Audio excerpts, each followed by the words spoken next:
So hello friends, कैसे हैं आप लोग। मैं उम्मीद करता हूं कि आप लोग सब अच्छे होंगे और खुश होंगे। चलिए इस वीडियो को शुरू करते हैं। यह हमारा साइंस सीबीएसई एनसीईआरटी क्लास 10 का बायोलॉजी का लाइव प्रोसेस का पार्ट वाला 2 वाला वीडियो है। ओके, चलिए इस वीडियो को शुरू करते हैं। पर इस वीडियो को शुरू करने से पहले मैं आप लोगों को बताना चाहता हूँ एक क्वेश्चन। ओके, एक क्वेश्चन पूछना चाहता हूँ और मेरा क्वेश्चन है कि व्हाट आर लाइव प्रोसेसेस। इसके बारे में मैंने पहले वीडियो में बताया था कि लाइव प्रोसेसेस क्या होते हैं, उसका डेफिनेशन आपको मैंने दिया था। पर ये लाइव प्रोसेसेस क्या होते हैं, मतलब उसका एग्जाम्पल मुझे चाहिए। क्या आप लोग मुझे बता सकते हैं? आप लोग मुझे कमेंट में बता सकते हैं। ओके, चलिए इस वीडियो को शुरू करते हैं। What are live processes? The maintenance functions of living organisms must go on even when they are not doing any particular. Okay, जब भी कोई पर्टिकुलर मतलब पर्टिकुलर एक्टिविटीज़ कहे, आप सिर्फ बैठे हैं। ओके, सिर्फ बैठकर मेरा ये जो वीडियो है आप लोग देख रहे हैं आप, और सिर्फ अगर आप सिर्फ सोए हुए हैं, if you are sleeping, okay, if you are only sleeping, तब भी आपका जो बॉडी में जो फंक्शंस होते हैं वो कैरिड आउट होते हैं, वो चलते हैं, हमेशा के लिए वो चलते हैं। आप जब तक जिंदा हैं आपके बॉडी में जो लाइफ प्रोसेसेस हैं वो चलते रहेंगे। ओके, यही हमारा बॉडी का जो सिस्टम है। Okay, even when we are just sitting in, जब भी हम ऐसे बैठे ही होंगे ना, तब भी ये जो लाइफ प्रोसेसेस हैं ये चलते रहेंगे। Okay, even when we are just sitting in class, even when we are just asleep, this maintenance job has to go on. ये प्रोसेसेस को चलना होगा और ये चलते रहेंगे। ओके, आपको ये समझ में आ गया? ये जो प्रोसेसेस हैं हमारे बॉडी में, जो लाइफ प्रोसेसेस हैं, जैसे कि ये जो रेस्पिरेशन हो गया, जैसे कि रेस्पिरेशन हो गया, ओके, रेस्पिरेशन हो गया, या फिर डाइजेशन हो गया, ओके, या फिर एसिमिलेशन हो गया, या फिर एब्जॉर्प्शन हो गया, जो भी आप बोलेंगे। ओके, या फिर आपका जो ऑक्सीडेशन प्रोसेसेस होते हैं बॉडी में, या फिर एक्सक्रिएशन भी होते हैं, ये जो भी प्रोसेसेस होते हैं, ये हर एक प्रोसेस आपके बॉडी के लिए एसेंशियल होते हैं। ओके, इन्हें ही लाइफ प्रोसेस का दर्जा दिया जाता है। ओके, दर्जा नहीं, इनका अवार्ड, जैसे कि अवार्ड दिया गया है, यही लाइफ प्रोसेसेस है। Okay, this process which together perform this maintenance job, okay, this process which together perform this maintenance job are known as life process. Life process क्या है, इधर आप देखिए। ओके, इधर आप देखिए, मैं आप लोगों को बताता हूँ। ये फ्री स्पेस है तो आप यहाँ पर मैं लिख लेता हूँ। ओके, देखिए, सपोज रेस्पिरेशन हो गया, रेस्पिरेशन में शॉर्ट में लिख रहा हूँ। ओके, उसके साथ हो गया डाइजेशन हो गया, उसके साथ एसिमिलेशन हो गया, ओके, उसके साथ हो गया एक्सक्रीशन, ओके, उसके साथ ब्रीदिंग भी हो गया। इन सबको मिलके ही ये सब जो प्रोसेसेस हैं, ये सब प्रोसेस है मिलके ही लाइफ प्रोसेस का निर्माण हुआ है। समझ गए? ये जो सब प्रोसेस मिल जाने पर ही लाइफ प्रोसेस बनता है। लाइफ प्रोसेस इन्हीं को ही बोला जाता है। ओके, अगर आपका जो डाइजेशन है, एसिमिलेशन है, ब्रीदिंग है, रेस्पिरेशन है, जो भी प्रोसेस है, अगर ये सब प्रोसेस एक जगह पर मस्टर हो जाए, ओके, इकट्ठे हो जाए, ओके, तब जाकर, मतलब एक जगह, मतलब आपके बॉडी के अंदर अगर ये जो प्रोसेसेस है, अगर ये बॉडी के अंदर, आपके बॉडी के अंदर चल रहे हों, तो इन प्रोसेसेस को लाइफ प्रोसेसेस बोला जाता है। Okay, then since these maintenance processes are needed to prevent damage and breakdown, energy is needed for them. Okay, again I am repeating, since these maintenance processes are needed to prevent damage and breakdown, ये जो damages होते हैं हमारे body में और जो breakdown होते हैं, ओके, यही प्रोसेसेस होते हैं ये जो प्रिवेंट कर देते हैं इनको हमारे बॉडी में। सपोज हमारा कुछ डैमेज हो गया, हम गिर गए, तो ये जो हमारा स्किन होता है वो, उनमें रफनेस आ जाता है। ओके, कुछ दिनों के बाद, कुछ महीनों के बाद ये अपने आप ठीक हो जाता है। कैसे होता है? ग्रोथ के लिए, हमारे जो लाइफ प्रोसेसेस होते हैं उनके लिए होता है। ओके, एनर्जी यहाँ पर दिया गया है, इन्हें होना पड़ता है। ये जो मेंटेनेंस प्रोसेसेस है और डैमेजेस है, ब्रेकडाउन है, जो भी हैं, तो इन्हें होना पड़ता है और इसके लिए एनर्जी भी चाहिए। अगर हम गिर गए, हमारे स्किन में रफनेस आ गया तो ये कुछ दिनों के बाद ठीक हो जाएगा, ओके, ठीक हो जाएगा, ब्लीडिंग होगा पर कुछ दिनों के बाद ठीक हो जाएगा। पर इसके लिए एनर्जी जो चाहिए। सपोज मैं एक एग्जाम्पल दूंगा, आपको मुंबई जाना है और आपको दिल्ली जाना है, आप जाएंगे पर आप कैसे जाएंगे? आप एक जगह से दूसरी जगह आएंगे, गाड़ी में आएंगे, तो क्या गाड़ी कैसे चलेगा? गाड़ी तेल से चलेगा, पेट्रोल से चलेगा, तो गाड़ी को पेट्रोल क्या एनर्जी है। तो जैसे ही गाड़ी को एनर्जी पेट्रोल चाहिए, हमारे बॉडी को भी एनर्जी चाहिए, जो कि हमारे बॉडी के लिए फूड जो कि एक पेट्रोल टाइप का है, ओके, यही एनर्जी है। सो यहाँ पर बताया गया है, since these maintenance processes are needed to prevent a damage and breakdown, energy is also needed for them। उनके लिए एनर्जी जो चाहिए ना, एनर्जी चाहिए, वो स्टेटमेंट यहाँ पर दिया गया है, okay. So this energy comes from, यहाँ पर नेक्स्ट दिया गया है कि this energy comes from outside the body of the individual organism. So ये जो एनर्जी होता है वो कहाँ से आता है? फूड से आता है। फूड कहाँ से आता है? फूड आउटसाइड से आता है, ना कि हम जो प्रोड्यूसर से हम खुद अपना फूड बना लेंगे। हम पकाते हैं फूड को, ना कि हम बनाते हैं, हम पकाते हैं फूड को, ओके। तो ये जो है हमारे आउटसाइड से आएगा, बॉडी के आउटसाइड से आएगा। So there must be a process to transfer a source of energy from outside the body of organism. So यहाँ पर भी प्रोसेस होना चाहिए ना, जो कि हमारे आउटसाइड फूड को हमारे बॉडी में एनर्जी के जरिए से देगा, एनर्जी देगा, okay. So there must be process to transfer a source of energy from outside the body of organism. So food से एनर्जी को हमारे बॉडी के अंदर आने के लिए एक प्रोसीड्यूर होना चाहिए, मेथड होना चाहिए, okay. Then which we call food, इसे ही हम फूड बोलते हैं। भाई यही फूड होता है जो कि जिस प्रोसेस के जरिए से बाहर के चीज़ों से हमारे अंदर एनर्जी आता है, और वो चीज़ें food, okay.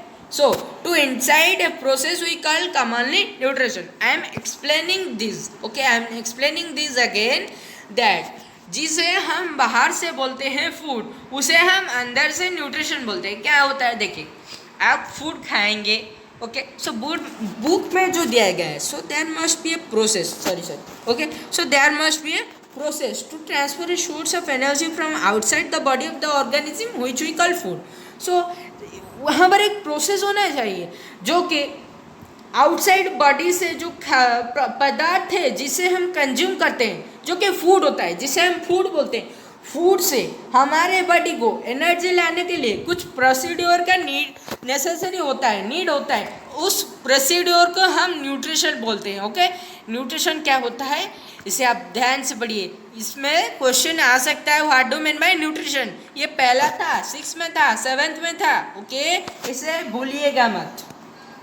So if the body size of organism is to grow, अगर हमारे बॉडी साइज, हमारे जो बॉडी का साइज होता है एक ऑर्गेनिज्म का, उसे अगर बढ़ना चाहिए, ओके, उसे अगर बढ़ना चाहिए, additional raw materials will also be needed from outside. So बाहर से एडिशनल रॉ मटेरियल्स का जरूरत जरूर है, okay. So since life on earth depends on carbon based molecules, so जैसे मैंने बताया एडिशनल रॉ मटेरियल्स चाहिए, हमारे बॉडी को ज़रूर चाहिए। मैंने जैसे बताया हमारे बॉडी को ज़रूरत है, it's necessary, very essentially necessary, मतलब बहुत ही ज़रूरत है हमारे बॉडी के लिए। समझ सकते हैं आप, मेरे वर्ड से आप लोग समझ सकते हैं, okay. So since life on earth depends on carbon based molecules, जो कि हमें पता है कि लाइफ जो है हमारे अर्थ में, हमारा जो लाइफ है एक कार्बन बेस्ड मॉलिक्यूल्स पे डिपेंड करता है। भाई आप लोग बोलोगे कार्बन बेस्ड मॉलिक्यूल्स पे डिपेंड करता है, यहाँ पर कार्बन बेस्ड मॉलिक्यूल्स का बात आ गया। कार्बन बेस्ड पता तो है, पर कार्बन बेस्ड यस, हाँ, हम जो खाते हैं वो पीते हैं, और वो खाते हैं जो पीते हैं, हम जो कोल्ड ड्रिंक्स पी लेते हैं, हम जो खा लेते हैं, उनमें कार्बन से प्रेजेंट होता है, कार्बन ही प्रेजेंट होता है चारों तरफ। हमें हमारे अर्थ में, हमारे सराउंडिंग में चारों तरफ कार्बन ही है। ये कार्बन ही तो है भाई, कार्बन ही तो है। कार्बन से ज़्यादा कुछ एलिमेंट हो तो हो, पर कार्बन ही है जो कि हमारे सारे पदार्थ पर होता है, okay. Since life on earth depends on carbon based molecules, most of this food sources are also carbon based. उसने बोला है जो भी हम खाते हैं पीते हैं, जहाँ पर भी सोते हैं, जो भी व्यवहार करते हैं, जो चीज़ हमारे ज़रूरत है, उन सब में कार्बन होता है। तब भी हम जो खाते भी हैं उनमें कार्बन होता है। Then depending on the complexity of these carbon sources, so इन कार्बन सोर्सेस के कॉम्प्लेक्सिटी पर डिपेंड करने से, okay, so depending on the complexity of these carbon sources, different organisms can then use different kinds of nutritional processes. So बहुत अलग अलग organism का अलग अलग न्यूट्रिशनल प्रोसेस होता है, ओके। सो हर एक ऑर्गेनिज्म का डिफरेंट न्यूट्रिशनल प्रोसेस होता है, समझ गए। एक जो बाड़ होता है, सपोज बाड़ होता है, वो खाता है, कैसे खाता है, बीट से खाता है, अपने सॉरी बीक से खाता है, जो कि बीक से खाता है, जो कि हमारा टाइगर होता है, टाइगर टीथ से खाता है, ओके। स्नेक होता है, वो तो गबल कर लेता है, सीधा स्वालो, अपने पेड़ पर जाएगा सीधा भाई, ओके। ह्यूमन बींग्स होता है, वो च्यू करके खाता है। काव का बात ले लो, वो कट च्यूइंग एनिमल है, ओके। सो ये बात होता है, जो काव जो होता है वो तो कट च्यूइंग एनिमल होता है। ये बात है कि हर एक ऑर्गेनिज्म का डिफरेंट चीज़ होता है, डिफरेंट न्यूट्रिशनल प्रोसेस होता है, okay. The outside source of energy could be quite varied, so outside source भी कुछ वेराइड होता है, न्यूट्रिशनल प्रोसेस भी वेरी करता है, आउटसाइड सोर्स भी वेरी करता है। जैसे कि हम मान ले ह्यूमन बींग्स ओमनिवर है, और एक जो सपोज बियर का बात करेंगे, बियर तो कैनिवर है, ओमनिवर बियर ओमनिवर है या कैनिवर है, आप लोगों को बताना पड़ेगा कमेंट में, ओके। सो ह्यूमन बींग्स ओमनिवर है। अब जो क्रो है वो भी ओमनिवर है, ओके, पर कैनिवर, टाइगर बोल लो, कैनिवर है, ओके। कुत्ता जो डॉग होता है वो भी ओमनिवर है।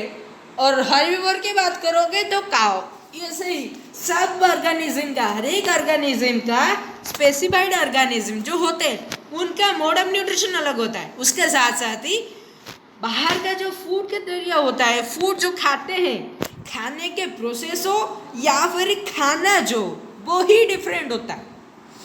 Since the environment is not under the control of individual organism, ये जो एनवायरमेंट है ये सिर्फ एक ही ऑर्गेनिज्म के कंट्रोल में तो नहीं रहता है, ओके। ये सिर्फ एक या दो ऑर्गेनिज्म के यहाँ कंट्रोल में रहेगा, ये सब बात नहीं है। ये एनवायरमेंट किसी के कंट्रोल में नहीं रहता है, okay.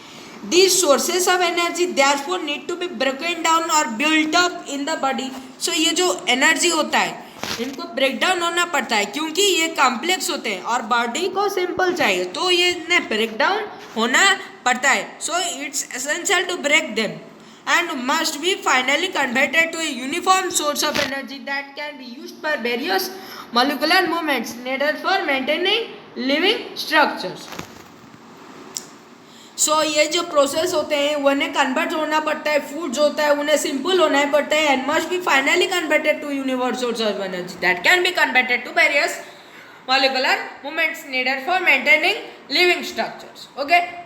Then as well as to the kind of molecules the body needs to grow. The body, हमारे बॉडी जिस तरह से मॉलिक्यूल, जिस तरह का मॉलिक्यूल जिस तरह से एनर्जी चाहता है उन्हें उसी तरह से ब्रेक डाउन होना पड़ता है, okay. For this a series of chemical reactions in the body are necessary. ये तो चाहिए ही, अगर केमिकल रिएक्शन नहीं होगा तो ब्रेक डाउन भाई कैसे होगा, ब्रेक डाउन नहीं होगा तो फूड का यूटिलाइजेशन नहीं हो सकेगा, न्यूट्रिशनल प्रोसेस जो कि न्यूट्रिशन है वो सक्सेसफुल नहीं हो सकेगा, okay. So oxidising reducing reactions are some of the most common chemical means to break down molecules. मैं पढ़ा दूंगा आप लोगों को, हमारा जो चैप्टर नंबर 1 है उनमें oxidation and reducing oxidation reaction है, ओके, ऑक्सीडाइजिंग रिड्यूसिंग रिएक्शन है। तो मैं आप लोगों को वीडियो में केमिस्ट्री का जो वीडियो में पढ़ा लूँगा, पर आप लोग अभी यहाँ पर समझिए सिर्फ इतना कि oxidising reducing reactions are some of the most common chemical means to break down molecules. Molecules को ब्रेक डाउन करने के लिए ऑक्सीडाइजिंग रिड्यूसिंग रिएक्शंस बहुत ही एसेंशियल रोल प्ले करते हैं, okay. For this many organisms use oxygen sourced from outside the body. तो ये जो होता है बहुत सारे ऑर्गेनिजम्स होते हैं वो बाहर से जो सोर्स ऑक्सीजन के जरिए से अपने फूड को ब्रेक डाउन करते हैं. The process of acquiring oxygen from outside the body and to use it in the process of breakdown of the food sources for cellular needs is that we call respiration. भाई respiration क्या होता है मैं आपको यहाँ पर बता देता हूँ. फ्री स्पेस मिल गया भाई, मिल गया, यहाँ पर ही बता देता हूँ. तो respiration क्या है मैं आपको बता देता हूँ. What do you mean by respiration? respiration कुछ नहीं, respiration सिर्फ एक फंडा है. फंडा क्या है भाई? फंडा क्या है? कुछ तो मजाक कर लेते हैं क्या, सब पढ़ते रहेंगे बस. फंडा है भाई, respiration एक फंडा है. याद कीजिए अपने 6th और 7th का जर्नी को याद कीजिए. आप लोग क्लास में क्या करते नहीं, पढ़ा क्या था क्या, आप लोग क्लास में पेपर फेंकते हो गए, उसको याद करने का कोई ज़रूरत नहीं है भाई. आप लोगों को क्या पढ़े थे उसको याद करना है. आप लोग क्या पढ़े थे उसको याद कीजिए. आप लोगों ने पढ़ा होगा difference between breathing and respiration. So respiration का याद आया, आपने पढ़ा होगा रेस्पिरेशन और ब्रीदिंग में. ओके, सो यही होता है. रेस्पिरेशन क्या होता है? रेस्पिरेशन जो प्रोसेस होता है जिसमें कि जो ऑक्सीजन होता है, हमारे बॉडी में जो ऑक्सीजन होता है वो जब जाता है, ऑक्सीजन हम जो इनहेल करते हैं, ओके, ऑक्सीजन को इनहेल करते हैं और हमारे वो फूड में जब जाके हमारा फूड में जब ऑक्सीजन जाके मिलता है तब क्या होता है, वो फूड को ब्रेक डाउन होने में हमें हेल्प करता है. ओके, हमारे जो ये सपोज फूड है इसको ब्रेक डाउन करने में ऑक्सीजन का बहुत ही अहम रोल है. ओके, ऑक्सीजन बहुत ही महत्वपूर्ण रोल प्ले करता है. ओके, तो जो ऑक्सीजन इसे ब्रेक डाउन करने में हेल्प करता है. ओके, उसके बाद यही रेस्पिरेशन है. The process through which the food we eat is break down is known as respiration. जो ऑक्सीजन के जरिए से जो फूड हमारा है जो ब्रेक डाउन हो जाता है उसे ही रेस्पिरेशन बोला जाता है. Okay, then in this case a single cell organism, no specific organs for taking in food. इसके बारे में ये जो है ये जो है इसके बारे में हम लोग नेक्स्ट वीडियो में पढ़ लेंगे. ओके, सो आज के लिए इतना. So thank you for watching my videos guys.